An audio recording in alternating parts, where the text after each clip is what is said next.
Breaking news చూస్తున్నాము. Huzurabad MLA Kaushik రెడ్డికి bail మంజూరైంది. Kaushik రెడ్డికి కరీంనగర్ 2 అదనపు మెజిస్ట్రేట్ బెయిల్ మంజూరు చేసింది. రిమాండ్ రిపోర్టును న్యాయమూర్తి తోసిపుచ్చారు. మొత్తం 3 కేసుల్లో కౌశిక్ రెడ్డికి బెయిల్ మంజూరు చేసింది. 50,000 రూపాయల చొప్పున 2 పూచీకత్తులు ఇవ్వాలని ఆదేశించారు న్యాయమూర్తి.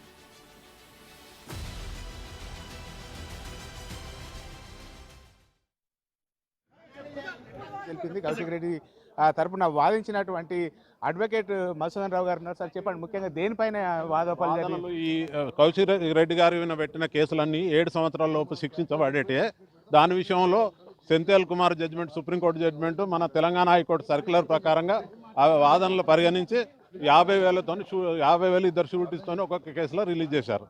అంటే ఇప్పుడు రిమాండ్ రిపోర్ట్ లోపల పేర్కొన్నటువంటి కేసులో పెట్టారు సార్. ఇక్కడ ఖచ్చితంగా ఏమన్నా ఇంకా అదనంగా రిమాండ్ రిపోర్ట్ కేసులో పెట్టారు.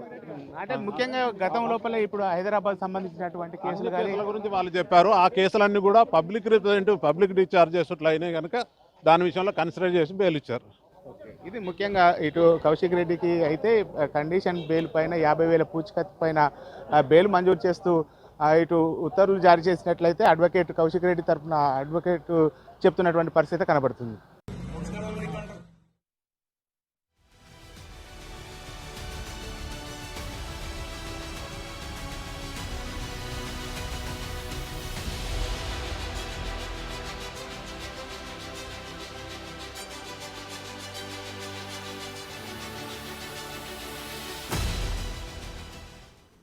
ఇంతకీ న్యాయమూర్తి ఎదుటి జరిగిన వాదనలేంటో ఫుల్ డీటెయిల్స్ మా ప్రతినిధి శ్రీనివాస్ లైవ్ లో అందిస్తారు.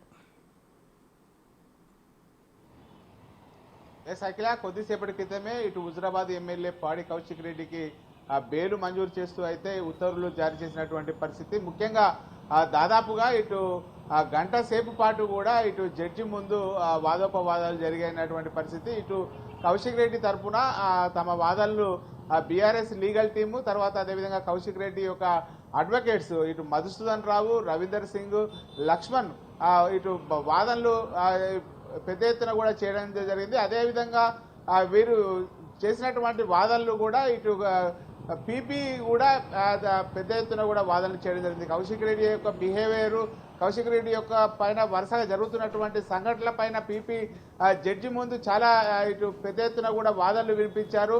అయితే ఇక్కడ మాత్రము ఖచ్చితంగా ఈ బెయిల్ మంజూరు లోపల మాత్రం సుప్రీంకోర్టు గైడ్లైన్స్ ప్రకారము 7 సంవత్సరాల శిక్ష పడేటువంటి ఏదైతే ఉంటుందో దానికి ఖచ్చితంగా బెయిల్ మంజూరు చేయొచ్చు అని చెప్పి సుప్రీంకోర్టు ఇటు ఉండడం జరిగింది. తర్వాత హైకోర్టు ఇటు కూడా ఖచ్చితంగా 7 సంవత్సరాలు శిక్ష పడేటువంటి దానికి బెయిల్ మంజూరు చేయొచ్చు అని చెప్పి హైకోర్టు గైడ్లైన్స్ ప్రకారమే మంజూరు చేసినట్టయితే కొద్దిసేపటి క్రితమే మనకు బిగ్ టీవీతో ఇటు మధుసూదన్ రావు అడ్వకేట్ చెప్పడం కూడా జరిగింది.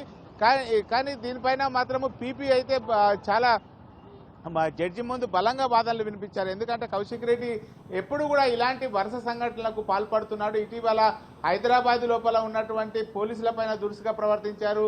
అక్కడ ఎమ్మెల్యే మైనంపల్లి హనుమంతరావు పైన కూడా ఇదే విధంగా దురుసుగా ప్రవర్తించడం జరిగింది. ఇటీవల సమీక్షా సమావేశం లోపల ఇదే విధంగా ప్రవర్తించడం జరిగింది. కాబట్టి బెయిల్ మంజూరు చేయవద్దు అని చెప్పి ఇటు పీపీ ప్రభుత్వం తరఫున పీపీ బలంగా వాదించినా కానీ ఇటు సుప్రీంకోర్టు గైడ్లైన్స్, తర్వాత హైకోర్టు యొక్క తీర్పును అనుసరించే కౌశిక్ రెడ్డికి బెయిల్ మంజూరు చేసినటువంటి పరిస్థితి కనబడుతుంది. 50,000 పూచికత్తుతో పాటుగా 2 షూరిటీలు సమర్పించాలని చెప్పి అయితే చెప్పడం కూడా జరిగింది.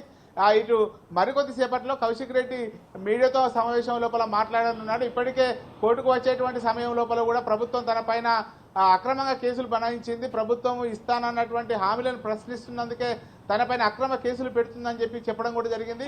ఇప్పుడు మరికొద్ది సేపటి లోపల ఇటు మీడియా సమావేశం లోపల కౌశిక్ రెడ్డి మాట్లాడేటువంటి అవకాశం ఉంది. ముఖ్యంగా కౌశిక్ రెడ్డికి బెయిల్ మంజూరు కావడానికి ఇటు సుప్రీంకోర్టు, హైకోర్టు యొక్క గైడ్లైన్స్ ఆధారంగానే బెయిల్ మంజూరైంది. ఎందుకంటే సుప్రీంకోర్టు కూడా చెప్పడం జరిగింది 7 సంవత్సరాలు శిక్ష పడేటువంటి వాటికి ఇటు బెయిల్ మంజూరు చేయవచ్చు అని చెప్పి ఉన్నది. హైకోర్టు గైడ్లైన్స్ కూడా ఉన్నటువంటి నేపథ్యం లోపలనే కౌశిక్ రెడ్డికి బెయిల్ మంజూరు అయినట్టుగా తెలుస్తుంది మనకు.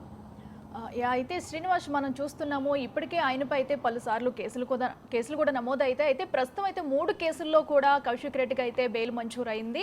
మరి మరోసారి ఏమన్నా, ఎందుకంటే ఇప్పటికే పూచీకత్తుల సహాయంతో కూడా ఆయనకి బెయిల్ ఇవ్వడం జరిగింది, మరి ఏమన్నా ఆయనకి ఏమైనా కండిషన్స్ పెడుతూ కూడా బెయిల్ ఇచ్చారా? మళ్ళీ ఏమైనా పోలీసులు విచారణకు పిలిపించే ఏమైనా అవకాశాలు ఉన్నాయంటారా?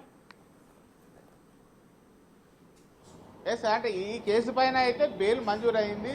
ఇటు జడ్జి కూడా తన కౌశిక్ రెడ్డి యొక్క ప్రవర్తన మార్చుకోవాలని చెప్పి హెచ్చరించినట్టుగా అయితే మనకు సమాచారం అందుతుంది. ఇప్పుడు ఏవైతే నిన్న ఇటు కరీంనగర్ పోలీసులు నమోదు చేసినటువంటి కేసులు ఉన్నాయో కేసు పైన అయితే బెయిల్ మంజూరు చేయడం జరిగింది. దీనిపైన కండిషన్ కూడా పెట్టడం జరిగింది. ఇద్దరు పూచికత్తు ఉండాలి, 50,000 షూరిటీ సమర్పించాలని చెప్పి చెప్పడం కూడా జరిగింది. ఈ కోర్టు ప్రాసెస్ సంబంధించినటువంటిది కొద్దిసేపటి లోపల వీళ్ళు సమర్పిస్తూ ఉంటారు. కౌశిక్ రెడ్డి కొద్దిసేపటి క్రితమే ఇటు జడ్జి ఇంటి ముందు నుంచి వెళ్ళిపోవడం జరిగింది. ఇటు కొద్దిసేపటి లోపల మీడియా సమావేశం కూడా ఏర్పాటు చేయండి. అయితే ఈ విషయం లోపల మాత్రము ఇటు కరీంనగర్ సంబంధించినటువంటి పబ్లిక్ ప్రాసిక్యూటర్ బలంగా వాదనలు వినిపించారు. ఎందుకంటే కౌశిక్ రెడ్డి తరచూ ఇలాంటి సంఘటనలు పదే పదే రిపీట్ చేస్తూ కూడా ఎన్ని హెచ్చరికలు జారీ చేసినా కానీ పదే పదే పోలీసులపైనే దురుసుగా ప్రవర్తిస్తున్నారు, ఎమ్మెల్యేలపైన దురుసుగా ప్రవర్తిస్తున్నారు. ఖచ్చితంగా శిక్ష పడాలి అని చెప్పి అయితే ఇటు పీపీ వాదించినటువంటి పరిస్థితి కనబడుతుంది. దీనికి ఇటు అదేవిధంగా కౌశిక్ రెడ్డి తరపునటువంటి లాయర్లు కూడా ఇటు సుప్రీంకోర్టు గైడ్లైన్స్, హైకోర్టు యొక్క గైడ్లైన్స్ జడ్జి ముందు ప్రస్తావించడం జరిగింది. 7 సంవత్సరాలు శిక్ష పడే వాటికి ఖచ్చితంగా బెయిల్ మంజూరు చేయవచ్చు అని చెప్పి చెప్పడంతో ఈ యొక్క కండిషన్ వల్లనే ఇటు కౌశిక్ రెడ్డికి బెయిల్ మంజూరు అయినట్టుగా తెలుస్తుంది మనకు. Right Srinivas, thank you. Right, ఇక మనం చూస్తున్నాము ఎమ్మెల్యే కౌశిక్ రెడ్డికి అయితే కోర్టు బెయిల్ మంజూరు చేసింది. అయితే నిన్న నమోదైన 3 కేసుల్లో కూడా ఆయన అరెస్ట్ చేయడంతో కూడా అయితే ప్రస్తుతం అయితే మెజిస్ట్రేట్ కోర్టులో హాజరుపరిచిన తర్వాత కౌశిక్ రెడ్డికి అయితే బెయిల్ మంజూరు చేశారు. అయితే మొన్న జరిగిన ఘటనలో